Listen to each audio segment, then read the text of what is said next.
For a keynote address, please welcome United States Secretary of Energy, the Honorable Chris Wright.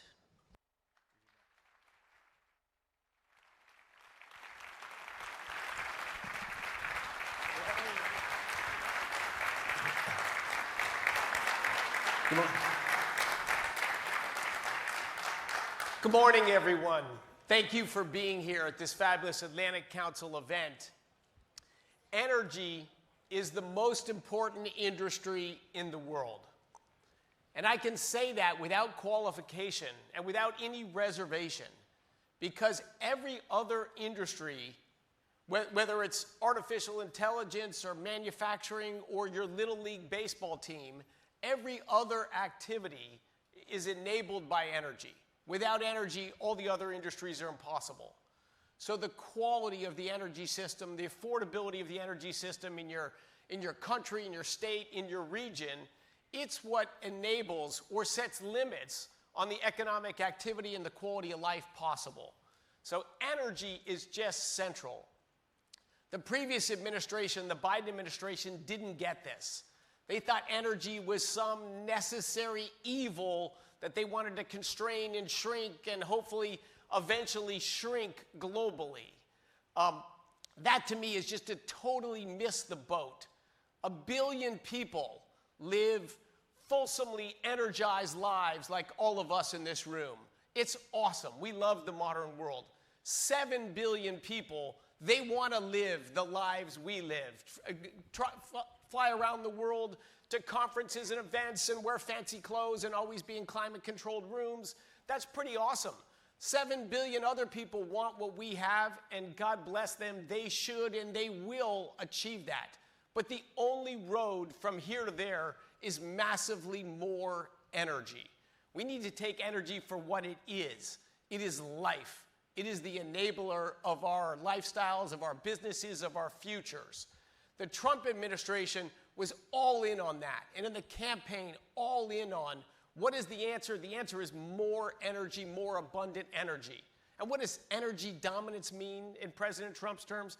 Energy dominance means that we grow our energy production of all forms that make economic sense in the United States so we can better energize our country, reshore manufacturing here, and have so much energy we can also export energy to our friends and allies abroad and contribute to a larger, more robust global energy system.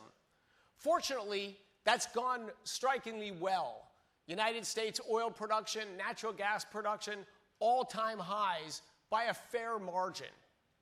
If we look at the oil export data in May, now obviously May, last month, that's a different month. We're in the middle of a conflict right now that I'm sure we'll talk about more. But last month, the #1 oil exporter in the world at 5.4 million barrels a day was the United States. Russia and Saudi Arabia at 4 and a little under 4 million barrels a day. Imagine a world today where the U.S. was still a big oil importer. The world would be just unrecognizably different than it is today. This is important because I've yet to meet anyone in my travels abroad in the United States. I was just at the Capitol building meeting with representatives and senators. I've never met anyone who's comfortable with this Iranian regime with nuclear weapons. No one thinks that's a good idea. In fact, we all know that's a horrific idea. 47 years they've terrorized that region and caused trouble. They've threatened global energy supplies, they've threatened peace and stability, and certainly economic prosperity, not just in the Middle East, but globally. So this is an essential issue that we are addressing right now. And we will continue to address that issue. But fortunately, the United States is in a position to do that. And despite some of the news we hear, I think things are actually trending in a very positive direction, Last two things I'll say. United States today, by far and away, the world's largest exporter of liquefied natural gas, and growing rapidly. Natural gas, by the way, if you look at the last 16, 17 years, fastest growing energy source on the planet. If you look in absolute terms, not percentage growth terms, those don't really mean much. What means much is growing new energy, net new energy to the world, to lift economies, people, lives, and opportunities up. Last thing I'll say before we bring Brian Sullivan onto the stage is 5 days ago, I think, if I can do, June 4th, we had the first non-light water nuclear reactor go critical in the United States in over 40 years. So our efforts on the nuclear renaissance, some people think they're overambitious or they're not really going to happen. They are happening. 5 days ago, we had next generation nuclear reactor go critical. We believe we'll have a couple more go before July 4th of this year. And we have 10 in progress, likely in the next 12 months. So we are going to launch next generation nuclear technology in the United States, and we're also going to stand back up the capacity to build large nuclear reactors. And all of this is part of an energy abundance, energy addition agenda. So we'll bring Brian Sullivan on. We'll talk more about energy. We can talk about the crisis going on in the world today. But to make progress for ourselves, for our families, and for next generations, we need to continue to grow our energy system in the United States and around the world. Brian, come on up. Please welcome co-anchor and senior national correspondent for CNBC, Thanks. Brian Sullivan. Normally, I do the introducing.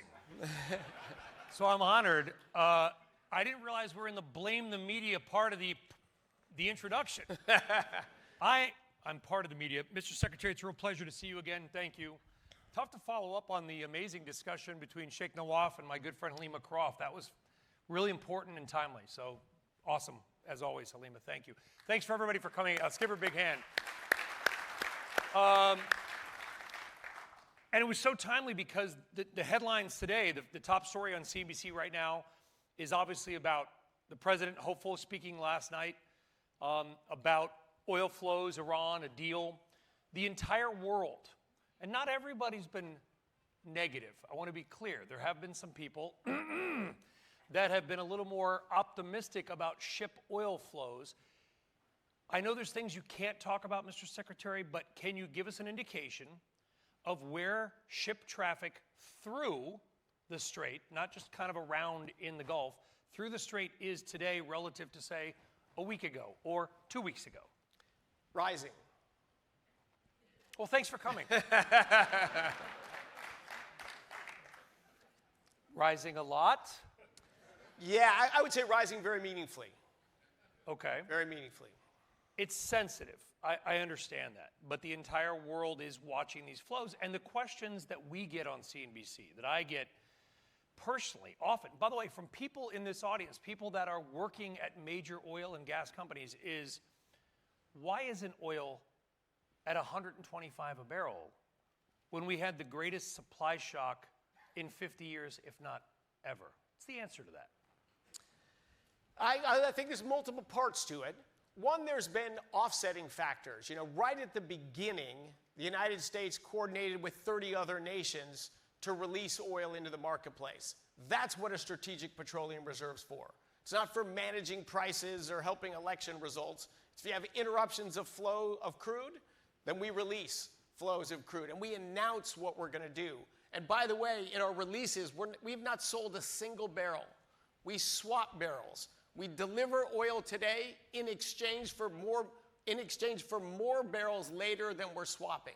We've already added 35 million barrels to the United States Strategic Petroleum Reserve in these transactions, meaning we'll have well more oil after this than we had going into this crisis. So there's been releases globally from the Strategic Petroleum Reserve. We've seen increases in production in the United States and everywhere else that could raise oil production. We've seen, and maybe dramatically recently, China's oil imports last month were 4 million barrels a day, roughly a third of the whole from this crisis, lower than they were before the crisis. Do you think that's permanent demand destruction for China, or is it relative to their inventory levels over 1 billion barrels in storage? Oh, choice B. There's no such thing as 4 million barrels a day of permanent demand destruction for oil. No oil, no modern world. So no, that's not demand destruction in China. That's stopping they were building a strategic petroleum reserve. Now they've stopped building. They're releasing some from their reserves. They have turned down their refineries, so they are producing less products and they are crimping economic activity. But that's in response to a crisis. That's not a permanent change in what's going on.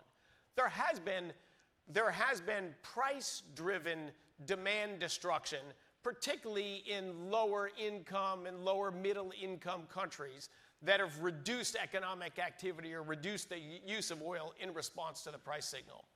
But I agree with your assessment that we would have guessed that oil prices would be higher today than they are, given the magnitude of destruction. But an abundance agenda, and not just in the United States, I would say with a lot of our partners in the Middle East, as we re-embrace them as not your pariahs that you've got to stop this addictive habit you're doing, but that we want to work with you. We want your capacity to grow. We want to work as partners to energize the world. I think we've had great success there. So the world had a lot of extra oil inventory in the system. More than we thought.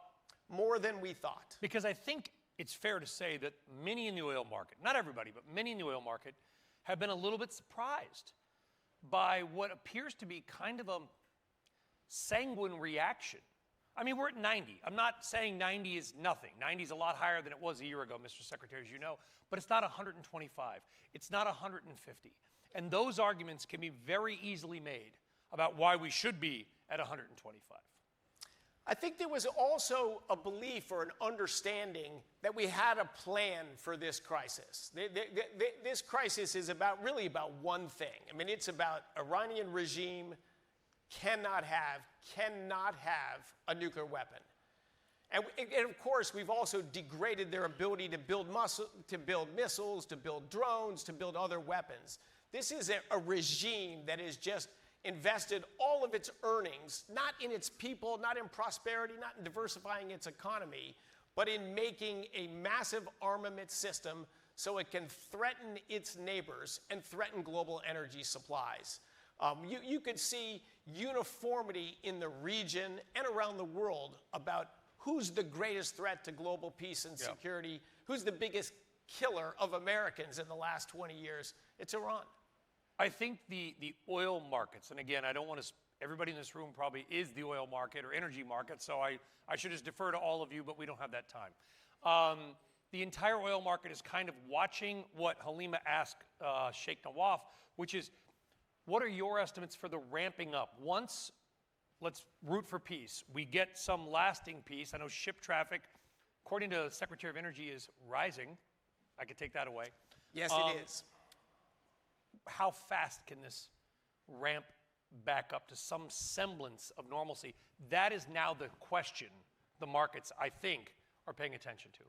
Well, to get to normalcy, to use your term, that takes some time. I don't even know what that means. Ships have been redirected. Some supply chains have shifted and been disrupted. So I think it's many months to get back to normal flows of energy. And of course, out of the Gulf, it's not just oil and natural gas. There's a meaningful exports of sulfur, of helium, of lubricants, of other critical products. So we've seen how robust a modern economy is, that it's absorbed these blows, not with no impact, but with much more modest impact than was expected. I think the price will be wildly worth paying, because think on the other side of this. If you have an Iran that is not a constant threat to its neighbors, to peace and stability, to investment in the region, and to the flow of energy, think of where we're going to go beyond this, to a world, and look at the expansions in the United States. Alaskan production is growing now. Gulf of America production is growing. Venezuela production is growing. Guyana production is growing. In the Middle East, all of our friends and allies there, including Kuwait, they have meaningful expansion plans going on. We see a very bright, well-supplied energy future in the years and decades to come. I wrote last week, I have a new energy intelligence piece every week, by the way, check it out if you can. And I wrote about, I could see $50 oil in the next year, and here's why. And tell me if I'm right or wrong, okay? When you look at, because one thing I like about And one thing I learned from my good friend Halima is just it's all about barrel counting. A lot of oil is just math, right? You're an MIT guy, so this is right up your alley. When I look at OPEC Plus just raised output, I understand the supply disruptions, but in print, they're raising production. UAE's probably going to go higher. Kuwait, with pipelines, once they get back to normal, probably going to go higher. Ghana's going to go higher. I know Venezuela's already higher. In fact, as of last week, Venezuela was the #1 importer of, or the U.S. was the #1 destination for Venezuelan oil. Brazil's on the rise. Canada can go up. The U.S. is at 13.7 million barrels per day. Demand around the world is going up a little bit, but not as much. Can you make an argument for $50 oil in a year? Well, I'm careful about price predictions, so I'm not going to go there. But I am going to agree with you that there's abundant resources being developed, and we're going to have a well-supplied market in the coming years. But then there's a flip side to that, too, a very positive flip side. You have a well-supplied, moderately priced oil prices that leads to faster economic growth around the world. That is certainly the goal of this administration. Abundance, economic growth, new opportunity. The late, great Boone Pickens would often, he would never give price. I would always try to pin him on where's oil going to, Brian, I can't do that. But he would say it's more likely to go 50 than 150. Is that fair to say? I think that's fair to say. But they're both very low likelihood. I'm not predicting where oil prices are going. Brian does. That's his business. No, I'm trying to pin down. What I say, and one of the things you look at is the percent of the wallet that people spend for energy in their life. You know, gasoline, for example. Yes. Even today, that's actually not that high in the United States. Oil was meaningfully higher 4 years ago when Russia invaded Ukraine. There was not any meaningful disturbance in the flow of energy. But there was a belief in the United States we were trying to strangle an industry, and now it had another challenge with a major producer at war. Without an interruption of flows, we had oil in nominal terms and gasoline much higher than it is today in nominal terms. In inflation-adjusted terms, just dramatically higher. So it's the attitude towards energy, the message the United States sends about how we view energy. Do we want it to grow or do we want to strangle it? That impacts prices, that impacts investments, that impacts affordability. Listen, I'm the nerd that tracks all my gas. I drive to Midwest every summer, and I paid $5.75 a gallon in June of 2022 in Ohio and Indiana. I know because I write it down because I'm that guy. Can you give us an update on where we stand with Venezuela? Yeah, so look, Venezuela, everything you got to look at of a baseline. 25 years of bad rule. Bad governance in Venezuela, destruction of the rule of law, destruction of the energy industry, destruction of people's life's opportunities. 8 million people left Venezuela. And for the first time maybe in history, millions of people fled a country and fled to poorer countries elsewhere in South America. That's the base setting of Venezuela. Because, you know, is it Norway today? No. Is it massively improved in a few months? Massively. Really, massively improved. What does that mean? Massively improved. There's infrastructure investments started? Well, yes. There's money now going into building the electricity grid up. There's oil exports have roughly tripled from December to where we are today. So the biggest industry in the country is growing. There's investment coming from different countries around the world. Production is growing. But I think a hint of freedom and liberation in the society. The goal of the operation in Venezuela was to remove a major destabilizing force in the Western Hemisphere that impacted us right here in the United States. Almost 1 million people displaced into our country, and not all of them law-abiding. So we want to reduce the drug trade. We want to reduce the barriers to investment, not just in Venezuela, but in its neighbors, in Central America and South America and the Western Hemisphere. Now the talk is about Venezuelans returning to Venezuela, economic growth again and prosperity then. And yes, massively increased energy supplies for the world. And of course, most of the U.S. refineries were built in the 60s and 70s. The largest exporter of oil in the 60s and 70s globally was Venezuela. So we built our refineries in mind that this is what a major crude slate's going to look like as far as the eye can see. So that Venezuelan crude is perfectly suited for American refineries, which is why more and more of it's going into them. So you said that oil exports have tripled since December from Venezuela. Correct. And the investment, I know, I guess I'll break some news to the audience. I know private equity funds that are down there now that are either investing money or looking to invest money in Venezuela. Can you confirm that there is American capital in country, in Venezuela, looking to invest on the energy story? Absolutely. Happening today. Yes, many people are looking that are new. Incumbents that were there already have grown their investments in Venezuela and are growing their production quite rapidly. That's to the benefit of Americans, to the global energy system, and to the benefit of Venezuelans.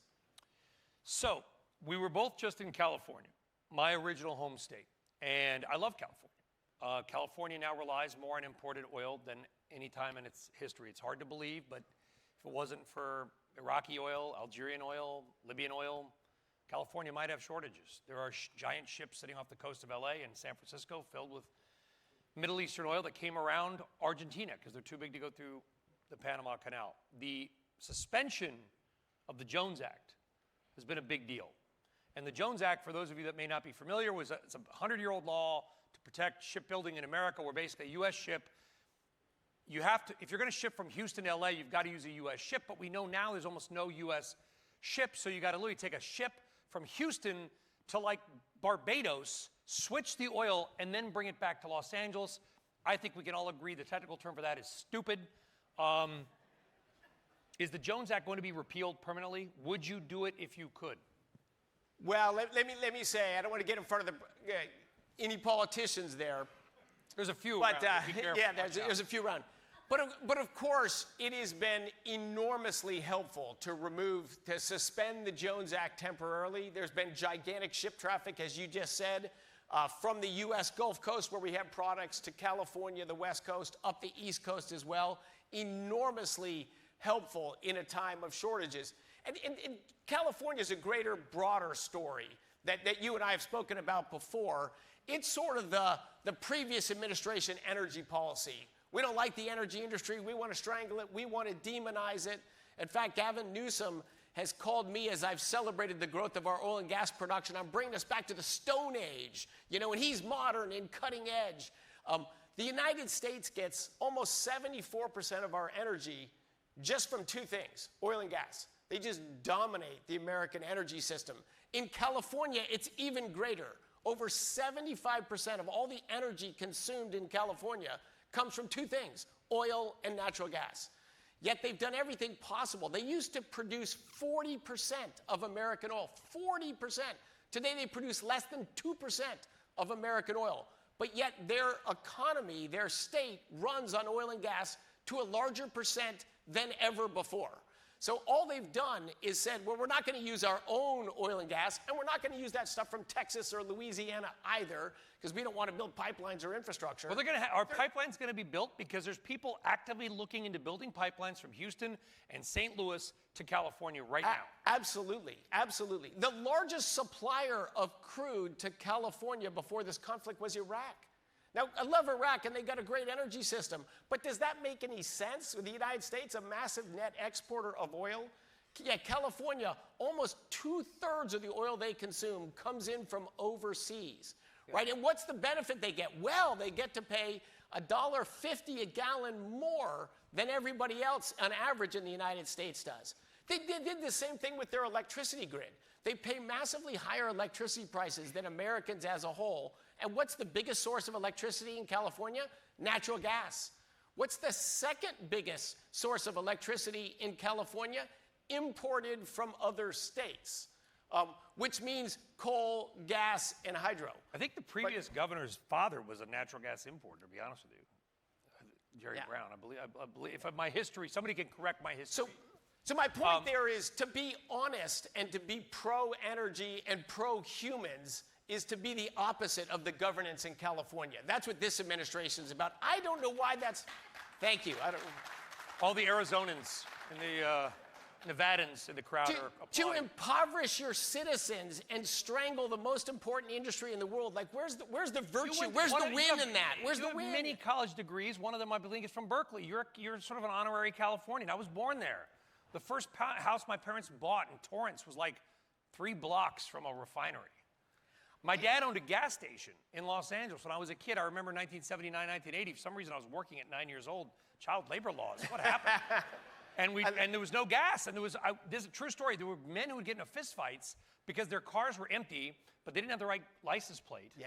Right? And my dad would have a bat and he'd be like, stop fighting, because these guys would get into fistfights like, I'm next. They would cut the line. And we're running out of time. I want to ask you about, you said the electricity grid. There's this thing called AI. Has anybody heard of this? AI, artificial, it's kind of a big deal. It's actually powering the entire stock market, from what I'm told. Is there an argument, and I think the president has said this, that the U.S. should take investments in data center companies or hyperscalers like Google? Should the United States actively take a stake in some of these companies? Well, look, I'm not going to go there either. I'm a capitalist, as you know.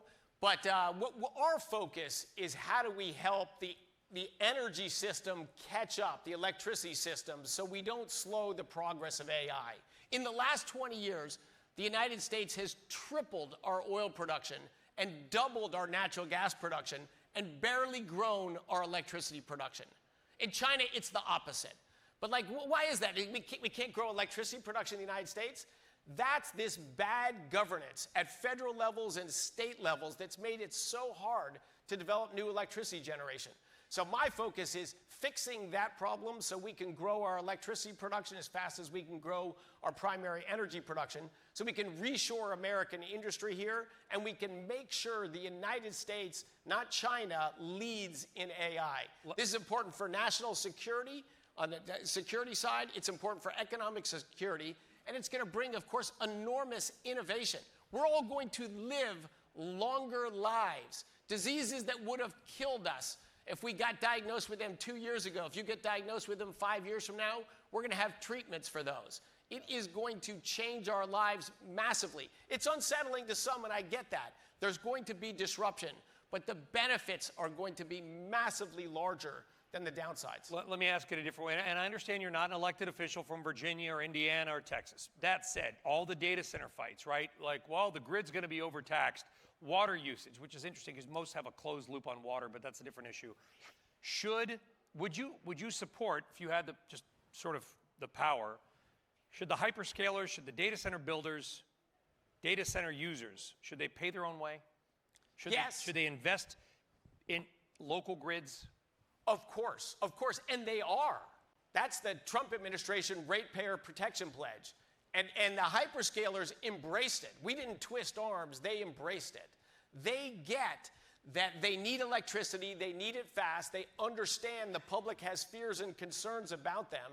They are today, and they will even more in the future, lean in. If you look at the states where there's data center development or demand development of any kind, those are the states that have not had rapidly rising electricity prices. The states with the fastest rise in electricity prices are also the most expensive states. The New Yorks, the Massachusetts, the Maryland, California, Delaware. Those are all states that produce less electricity today than they did 5 or 10 years ago. Demand growth is the mechanism to bring prices down. The states that have gone the wrong direction on electricity are not where data centers are being developed. Where do they get the demand? Natural gas, nuclear, small modular? Where do we stand with, I heard you mention nuclear in your opening remarks. Where do we stand with that?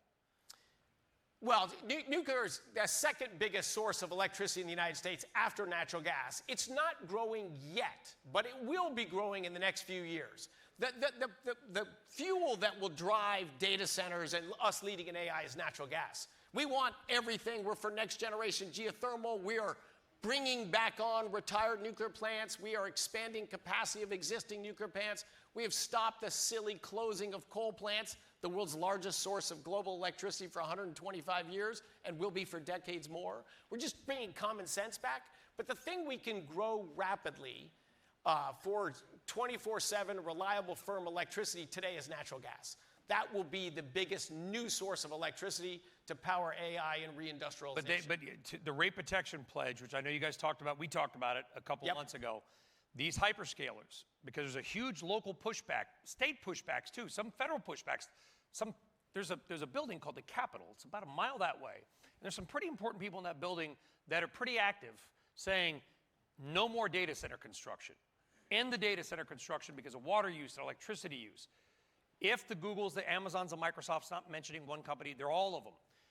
If they were to say, we're going to pay to fix the grid up, don't worry, we got it. We're going to bring in the water. We're not going to take anything from the people. Is that how it should be? Yeah, that's what's happening. Absolutely, that's what's happening. This is very parallel to the start of the shale revolution. You know, if you looked back technically, I would say it started 25, 28 years ago. Everyone learned about it maybe 15 years ago. And the same people were out there saying it was going to pollute the water, it was going to cause earthquakes, it was going to ruin the planet for climate change. It's easy to scare people. It's hard to rationally educate people about positive trade-offs. But yes, the movement to scare people about AI and data centers is in the lead right now. It will lose, as it did in scaring people about nuclear, as it did in the climate alarmism, as it did in saying we should never open our schools again with COVID. Look, there is a professional scare people class. They are well-funded. They do get overseas money, but there's a huge domestic constituency for that as well. And they have an easier sell. But they're wrong. They're wrong. I'm going to wrap it up with this, kind of going back to how we started, because it is, again, I think it's the oil price movement is moving the stock market. So that's what I do for a living on CNBC. We talk about the economy and equities and money. Leave us with a reason to be optimistic about Iran and what's going to happen. Yeah, like Iran has essentially zero people on their side. Who believes in economic terrorism? You know, we built up a massive arms complex. We've attacked all of our neighbors and allies, and that isn't enough. So we're going to stop the flow of energy to everyone in the world. Like, that's not going to prevail. And they're going to get to play that card once, and they've played it. This will not happen again. Both will see infrastructure away from that, and you're going to see defense advances, right? Iran has a bunch of new cheap weapons that we will have before long ways to easily defeat them. But today it's been more of a struggle than we would like, but that solution will end with an Iran without nuclear weapons and with free flow of energy. That's where we're ending for sure. As I've said that from the start. The question's the route and the pathway there. But that's not just a short term, that's a long term. Iran's threat and problem to the world will be massively reduced. The world is going to be well energized. We have an awesome technology advancements going on right now, and we're going to reindustrialize the United States of America and bring back energy and pro-human common sense to the planet. I am massively optimistic for the U.S. economy in the next couple of years and for the global economy in the coming decades. I want to end it there, but I got to say this because part of this will air on my on CNBC today on my 2 o'clock Eastern Time show. The headline can be that oil exports from the Gulf and the Strait of Hormuz are rising.